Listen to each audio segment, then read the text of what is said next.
All right, so the previous two sessions were actually a really nice tee up, I think, to some of the things that we're prepared to talk with you about. We don't have any slides. We know we've got 30 minutes, but we do have the luxury of being up against the break. So I know that this conversation can continue into the break after we close on time. We'll get you to your break. But I'll go ahead and read the abstract in case you don't have it up. This panel is really about discussing what's different about the needs for computational technology and user interfaces for teaching AI and data science at smaller and lesser resourced institutions. We got to hear some great recommendations, solutions, tips, and tricks with the last group. But that comes from a slightly different perspective than what would be representative of the majority of institutions across the country. So I'm citing some of the same statistics that Frank referred to earlier, but national scale cyberinfrastructure providers, the non-commercial ones that have federal funding like NRP, tend to operate out of R1 and R2 institutions, but we know that's only about 10% of the institutions and represents also a minority of the undergraduate students in particular across the country. And that in order for NRP and other providers like this to meet the needs of that whole range of student populations for education use cases, to have truly national impact, they've really got to be working with and understanding the unique needs of smaller and lesser resource institutions who, by the way, are not just lesser resourced or smaller, but tend to come with really great strengths in curricular agility and partnerships with industry that inform workforce development aimed programs. Smaller and lesser resource institutions tend to also to do far better and even have mission-centric objectives around retaining, recruiting, and job placement for primarily undergraduate students, including especially and sometimes specializing in underrepresented minorities versus some of the larger R1s and R2s. And so this means that they are doing things with their curricula for data science and AI that tend to be different or ahead of what our national scale CI providers might be encountering at their own institutions, with some of the examples that we just heard about in the last presentation. So I'm going to ask each of these folks here, who each come from a category or type of institution that I would consider to be smaller or lesser resourced. I think they would too, and each have a slightly different perspective given their different roles. And then we're going to talk about how their campuses are implementing computing and data science curricula, how that's impacting their selection of tools, both as an institution and in some cases as individual instructors up here, and what that means for how providers like NRP might better meet their needs, and which of the tips and tricks that we heard about in the last session might apply or might not apply so well. So I'll go down the line and just have them each introduce themselves, and then talk about how your campuses have implemented data science and compute training. You know, is it whole degree programs? Is it minors? So get into that a little bit, and that'll be background for the later questions that we ask. And I think first I'm going to go with Richard. Can you hear me? Is that Your mic's off, I think. Good afternoon. I'm really pleased to be here. So I'm Richard Allo from Florida A&M University. And I've been given a new challenge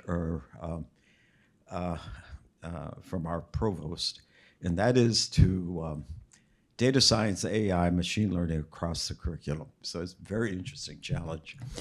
Anyway, we're fortunate, very fortunate that we had this Biden-Harris administration Connected Minority Communities grant, because that gave me some money to do the things that we want to do. Okay, so this Connected Minority Communities grant has 5 objectives.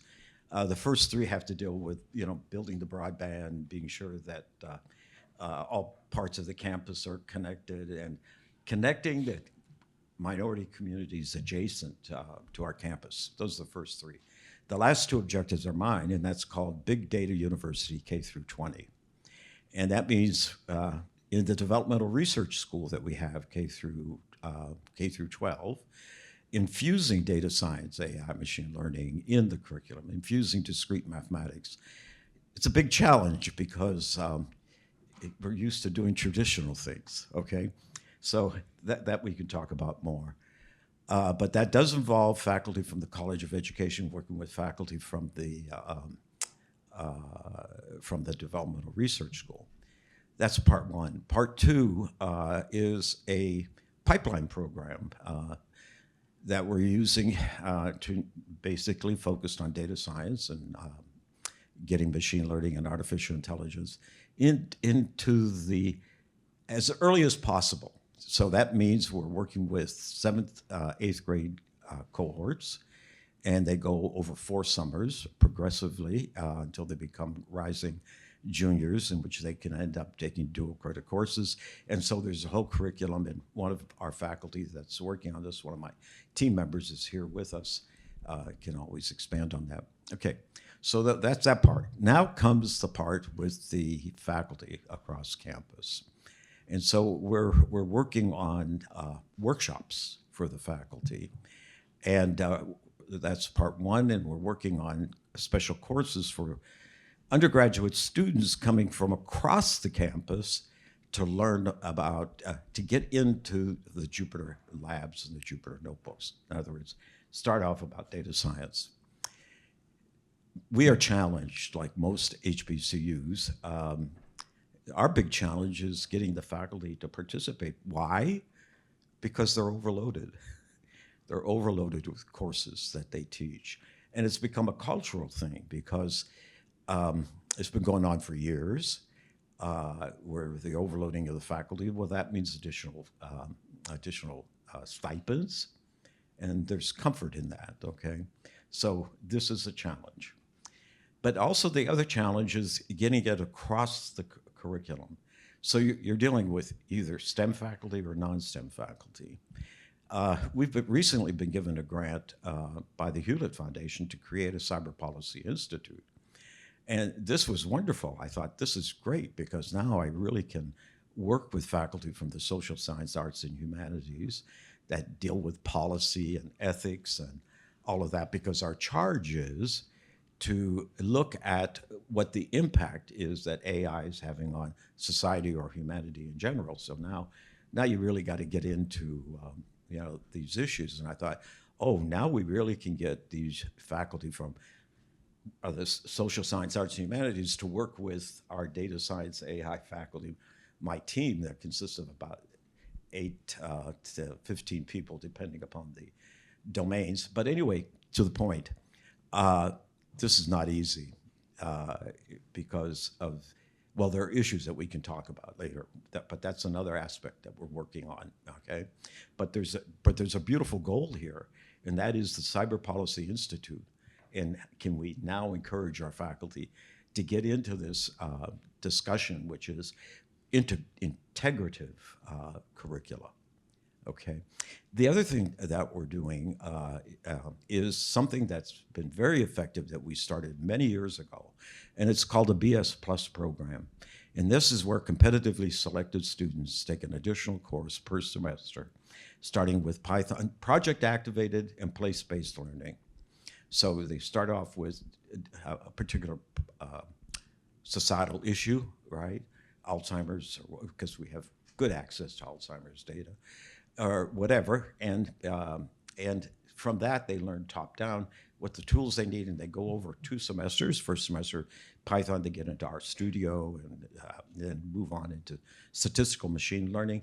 But it's always hands-on, and then with that, there's a 10-hour-a-week lab, and they're mentored, and this has worked very, very well to get students at the bachelor's level into jobs like in that a biology major would not normally get.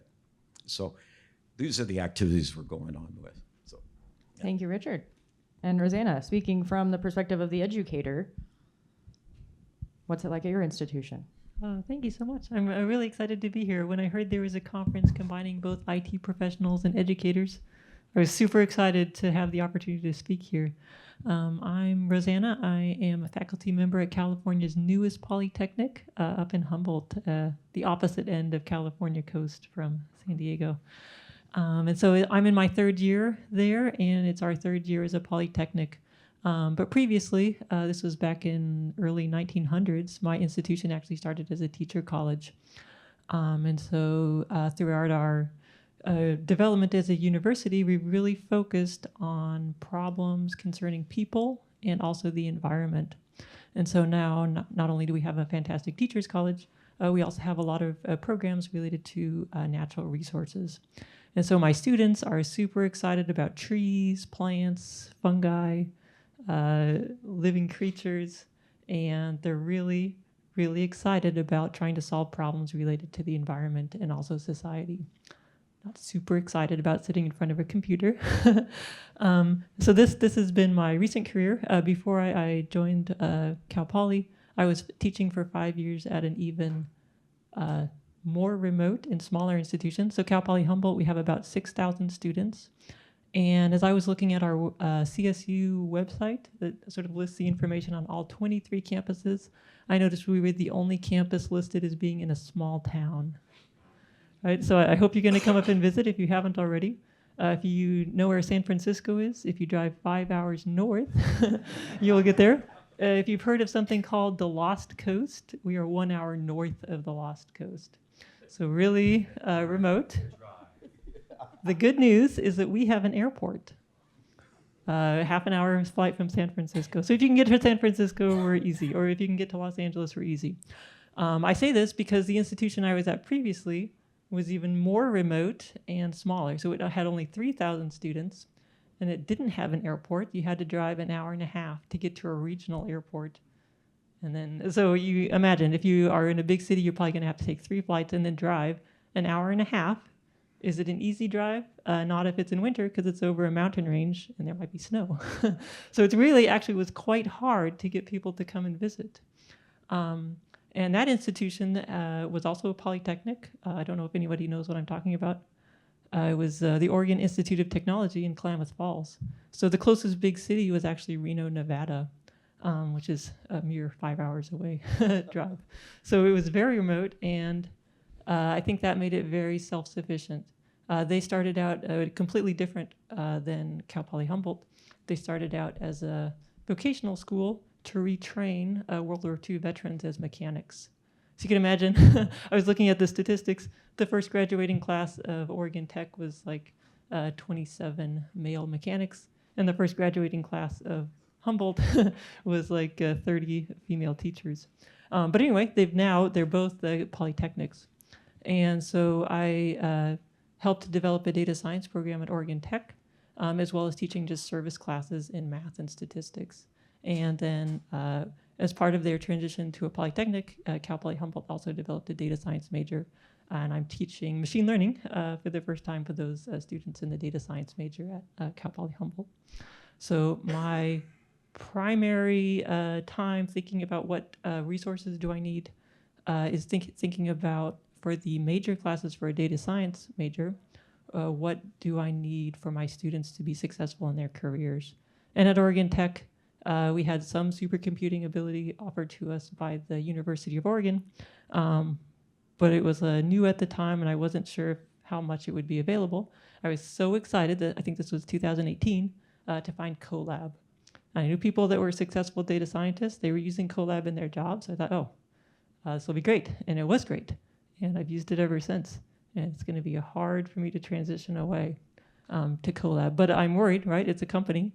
Is it always going to be free? So does everybody know what I mean when I say Colab, Google's Colab? I love it. It's so easy, right? We're a Google campus. My students all have Google email accounts through the campus.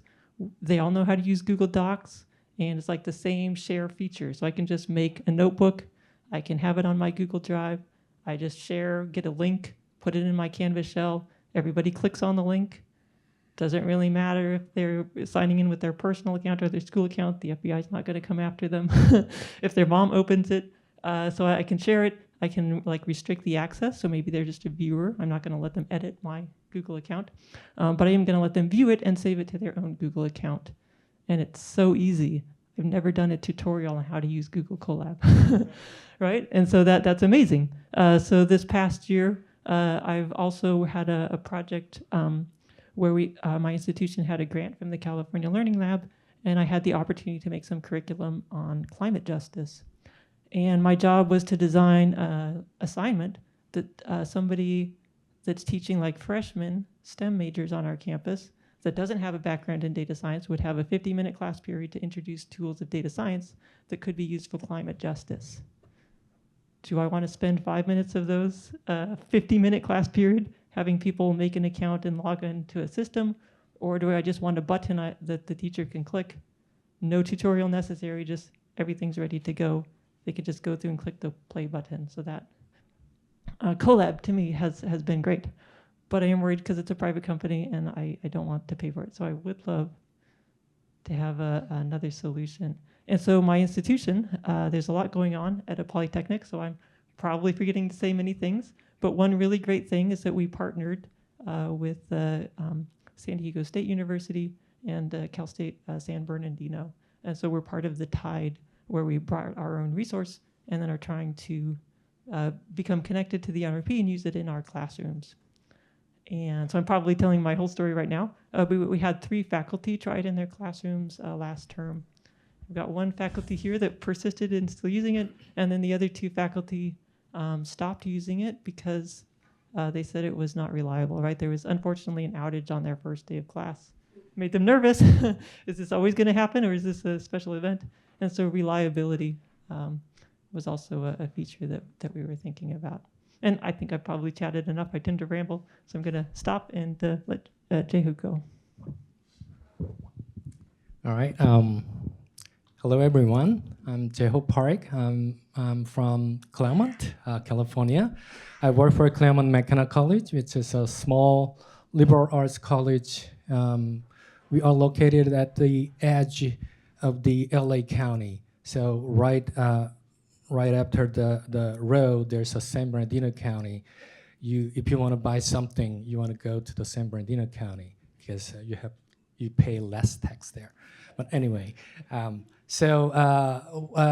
Claremont McKenna College is a part of a consortium with 7 institutions, 5 liberal arts colleges, small liberal arts colleges. We are small, like 1,400 students, not 14,000, 1,400 students for CMC, Claremont McKenna College. Overall, with 7 institutions, we have about 8,000 students and on campus. So there are 5 liberal arts colleges, including ours. Harvey Mudd College is the consortium, one of the institutions in the consortium. Pomona College, Scripps Women's College, and Pitcher College. Those are the liberal arts colleges. And we have 2 graduate institutions, Claremont Graduate University and Keck Graduate Institutes. So at CMC, Claremont McKenna College, I've been working for CMC about 6 years now. I'm wearing a couple different hats there. I'm the founding director of the Quantitative Center, Quantitative Research, we call it QCL, Quantitative and Computing Lab. We provide 3 main services to the community. One is tutoring. We help the students taking quantitative subjects like computer science, data science, or the mathematics and physics.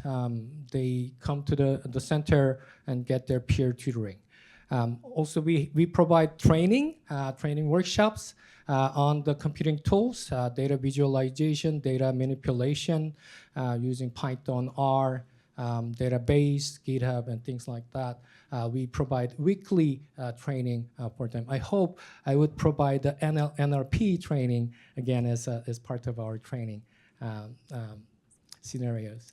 And the last service we provide is research computing support. Through the research computing support, we support the faculty, support the seniors who are writing thesis on the quantitative subjects. I also am wearing a faculty, adjunct faculty hat in the mathematical sciences, and I teach data science. And also, I am the founding director of the Data Science Capstone program. The Data Science Capstone program is a required course for data science major and data science minors. For those 5 institutions, Claremont McKenna College is the only institution offering data science major. We share the courses through the consortium. So if a students from the Pitcher College or the Pomona College or other colleges, they want to majoring in the data science, they can major in data science from Claremont McKenna College. And they will have to take the data science capstone as part of their requirements. So I created this data science capstone program. It is a project-based, group-based course.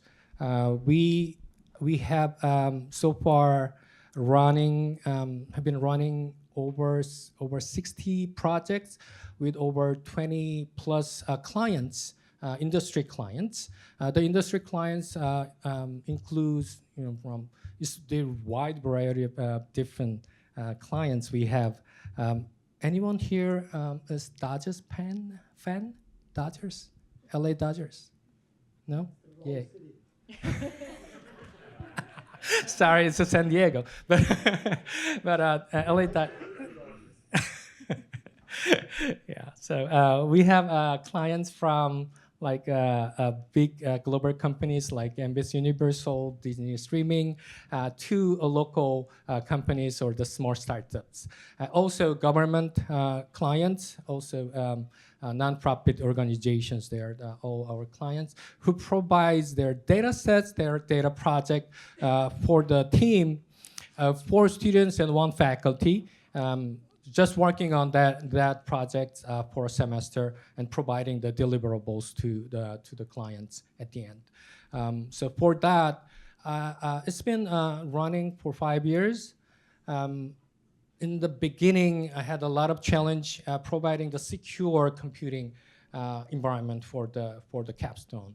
So we now have the secure computing remote desktop environment. Also, computers, on-prem computers, we have small GPU machine with 4 NVIDIA V100. It's old, though, for 5 years. And we have servers providing RStudio server, Jupyter Hub, and the SQL database servers. And we use also Collab. We are also Google School, so the students taking data science courses, they use Collab. Also the GitHub. We are the GitHub school too, so they use GitHub for their computer science and data science courses. The challenges we have as a small institution is we need, so we are only undergrad, we only have undergrad students. We need some PhD students to help the students, train the students who can stay longer than 1 year or 2 years. And also we need some high performance computing resources outside of the institutions. So we've been utilizing Access or Exceed in the past. Also, we'd love to utilize NLP for our institutions, the courses and the capstone too. I was wondering if the NLP could be used for the capstone projects though. We'll talk about it later maybe. Anything but Bitcoin. Anything but Bitcoin, yeah. That works for us. Yeah. All right. And thank you both for commenting also on the tools that you're using. With the time we've got left, given the tools that your faculty are using, and Richard, I know some of your faculty are using NRP and you have some thoughts from them on their experience, what types of features do your faculty need in terms of what computational user environments they're using in the classroom, and especially in ways that would inform NRP and other cyber infrastructure providers in the government-funded sphere. And in regard to those, those features, how could, I guess, what tips and tricks or what features would be useful for NRP with its notebook capabilities, et cetera? What would better meet your needs than perhaps what you see in NRP, or what questions do you have? And are there any of the tips, even for outreach and awareness, that we heard in the last talk that you think do or don't apply so well for faculty at your institution?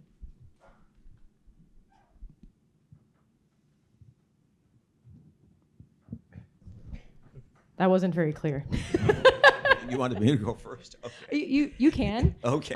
But yeah, what do you think works well? What could work so better? right now, we do use NRP and Azure. Okay, these platforms they provide excellent computational resources. In particular for machine learning and deep learning applications. And then again, like we are a Google campus also, and so we do use Google Colab and Nautilus, Jupyter Lab, Sage 3 with our visualization walls. And they provide broad accessibility, for our faculty and our students. We do need, and then on the scalable side, our scalable resources, of course, the Nautilus for our Jupyter Labs and high performance computing when we get into cloud supports more computationally demanding projects and research that we're into. And again, we do all of our projects, all of our teaching in data science as what we refer to as project activated and place-based. So these resources then are extremely helpful. And then collaborative innovation is the other thing that we work on. And Sage 3 is wonderful. It opens up new ways of working together, which is what we're doing. But a mix of these platforms, this is what I'm getting at, a mix of these platforms really help our faculty to provide what I call inclusive experiences, okay? Advanced computational capabilities, and also collaborative interactive environments. And this is what I think is very important to us. But the challenges that we face, this is the big thing. The challenges we face are reproducibility, for example, and environment drift, version mismatches and things like that, and resource limitations, another challenge that we have, free GPU time, high performance computing queues, and all of that, and licensing cost, this is a big one with us, and simplicity versus advanced capability. Steep learning curves for high performance computing. Of course, I told you that our challenge is to cut this across the curriculum, going STEM and non-STEM, right? And how do you motivate the non-STEM? How do you motivate the STEM students also, but how do you motivate the non-STEM is a big challenge. And that's what I was hoping that this Cyber Policy Institute would motivate from the social science, arts, and humanities people to get involved. But anyway, those are the main things. Now, turn it over to my colleagues. Yeah, we were talking at lunch about how the problem-based learning that smaller and other institutions have been implementing perhaps more agilely sooner than some of the large institutions means that you need computing user environments that allow for collaboration without needing every student to redo what everybody else in their team has done, and that you also need to support collaboration between students who come from different levels of computational background as another need, especially when you have small classes or you've got folks from across domains taking a generalizable course. I know Rosanna and Jeho, you had some thoughts there. So for us, like the small institutions, we are lacking the human power, like to support the instructions, right? Instructional computing environment. Our IT is pretty much focusing on providing the enterprise IT, but we need someone who can help setting up the environment for the faculty. If we had a NLP could help that, that make that part easier. That's really a big value for us. Well, and I know you've talked about how even your effort is shared across your consortium of institutions. Do you think there's a potential for smaller institutions to work together, perhaps with NRP, to have that same kind of like federated human support? Exactly. For 7 institutions there, we only have 3 schools have the research computing support. Though all the other schools, they don't have that research computing support. So we share some of the step time for the community.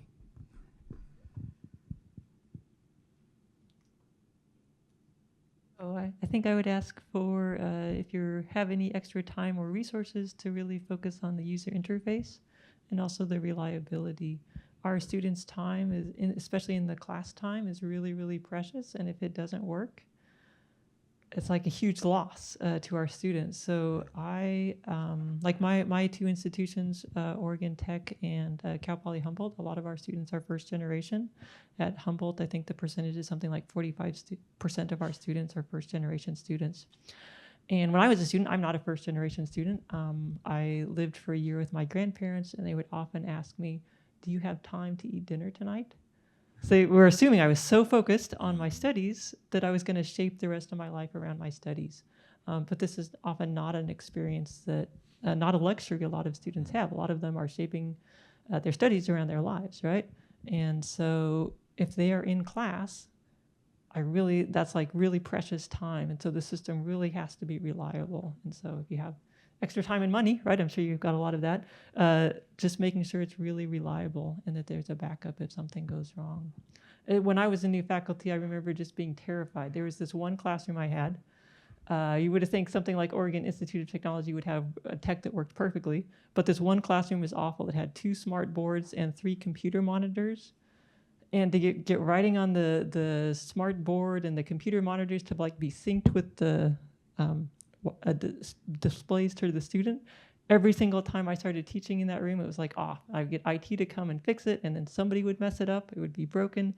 And I spent so much of my early career just worrying, is the tech going to work for my class? Eventually I realized, we don't actually need the tech.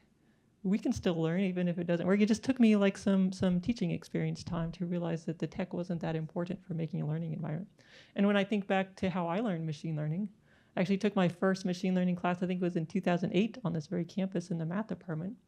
Guess what piece of technology they used? A piece of chalk, right? And then it was super exciting. Somebody came to visit from Carnegie Mellon. They taught a machine learning class on this campus. I got to go from AP&M, not a very exciting part of campus, to this very courtyard. And I took a class in this building. It was super exciting. It was like a visiting professor from Carnegie Mellon. He also used chalk, but guess what else he used? Rubber bands to illustrate something. Neither of them were actually using computers to teach machine learning. We don't need technology. It could be useful, right? And so it just took me a while to get to that mindset of even if the technology fails, I can still make a great learning experience. So I just wanted to share those pieces. Thank you. Richard, final 30-second thoughts? Can I just add, I definitely support what they brought up. The other crucial thing that is really that we're missing is the talent in our areas like in IT or in our grants and contracts office of people that understand, all of this that we're talking about, the algorithms, the software. How do we help our faculty write the proposals? Our faculty, as I said, our faculty are overloaded. We do need people at these upper levels, the talent there. And that's where I think, I've seen in several NSF solicitations where they've making it a point to partner with R1 institutions or other institutions, not necessarily R1, that have this talent in those areas and share the talent. It is extremely difficult to navigate these systems that we have, extremely difficult to navigate, and faculty get discouraged. And that's the big challenge. Well, thank you all. These folks have other ideas, lots of them. So I encourage you to pick their brains, especially over the break. And they have some colleagues in the audience too who can probably share some of the same ideas. But they're things like, how do you do outreach in a way that might be federated or that leverages faculty voices that other faculty are going to listen to more? So catch them at the break and keep the conversation going. Thank you, everybody.